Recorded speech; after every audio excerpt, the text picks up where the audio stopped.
Hey horror fans, Bored now back with you for another horror movie review as I continue my 31 horror movies in 31 days. At least there may be one or two bonuses. So today I'm going to look at a very early silent film from 1929. It is the silent version of Phantom of the Opera, a well-known story, kind of tragic romance mixed in with a gothic style horror, and this early version plays up the sort of gothic horror style elements more than the later versions because of course it became a big stage musical with Andrew Lloyd Webber, and there was obviously it became more of this romantic, grandiose type musical. But you've got the tragic sort of romantic story still at the heart of this one, but it's obviously less of a romance because of that.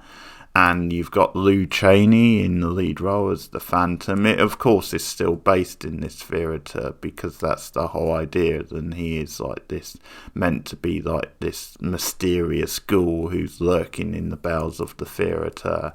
And you soon get like rumours and gossip circulating about him.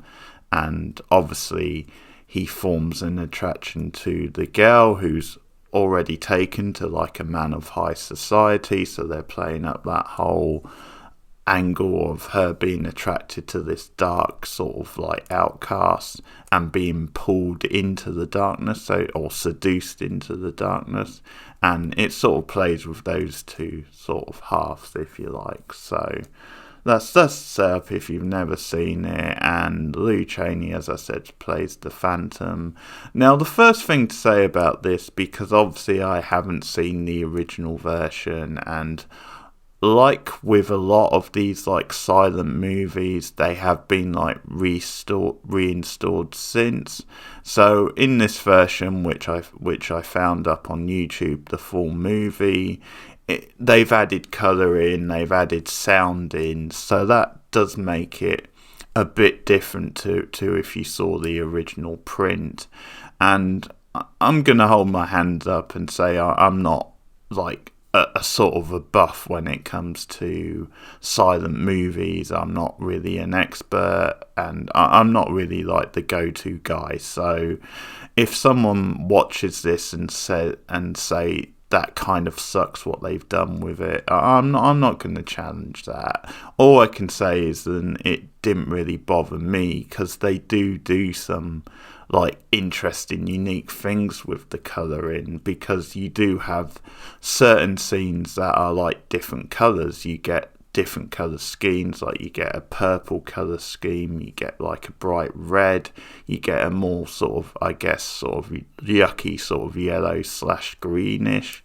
Now, I'm not sure there's necessarily any rhyme or reason for some of those choices when you watch the film, but it certainly didn't take me out of the film. Then you had these different colours for different scenes. And one thing I did like was then when you have like the captions on screen with the dialogue, is it did change up the font colours, and I like that choice because it gave it a distinct sort of feel. And the music was very well done. I think there was nice subtle little changes in the music as what was happening in the scenes changed and the context. But as a straight up suspenseful horror movie outside of those things, I thought this was excellent. I thought it was really gripping. I thought it was very sort of like there was a mood and a style and atmosphere. It really played up the gothic elements.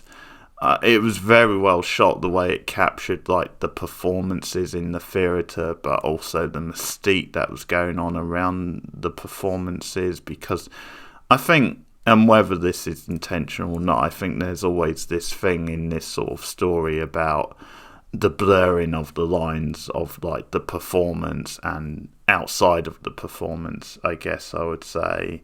But no, it's very suspenseful. One thing I liked also was how you got this mystique behind the Phantom, and you had like these various characters talking about it, and sort of one speculating that she saw him and describing like the features. And I think it just got into that whole thing of did she really see him, and just getting into like the hysteria of these things sometimes, and just these various characters. You had these quite sort of stuffy like middle class white guys who were like hires up in the theatre, but I did enjoy the slow like build to actually seeing the Phantom. It was really satisfying and suspenseful, and it made it a bigger deal when you actually did reveal him. And the romance, as like I said, the tragedy of it was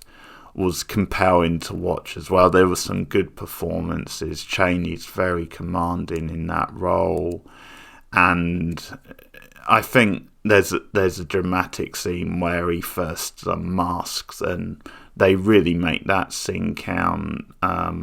I liked how gothic it was. I liked the use of shadows, and how you had this different feel to like the world underneath, compared with the world on top and in the theatre. And I guess in like later versions, I guess that they might go a bit further and make him more sympathetic, or you could like imagine them doing that in a modern version. In this, he's still mostly a monster, although there is kind of that sort of love angle behind it, because it's not like her sort of world is like that great or anything, or like the people she works with in the theatre are like that sympathetic. But in any case, it's a really stylish, suspenseful movie. I did like the music to it and the style.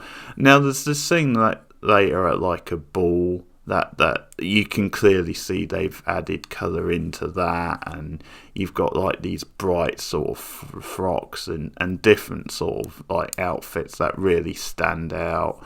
So maybe if there's a scene in the film I wasn't so keen on, it might have been that, and I think that's probably something they've added in, which was just a bit in your face. Maybe it could have been a bit toned down, and maybe that took me out of it. Now, obviously, I'm guessing that wasn't in the original movie, but no, this was very well done, and sort of had me like compelled and watch him throughout, because I'm not necessarily the biggest silent movie fan. I've seen some which I've really liked, and some I've been not so keen on, but from the ones I've seen, this is one of my favourites, and it's definitely like a good version of this story, and just on film, I would say it's the best one I've seen. So I really recommend it. It's on YouTube for free, so it's an easy one to watch.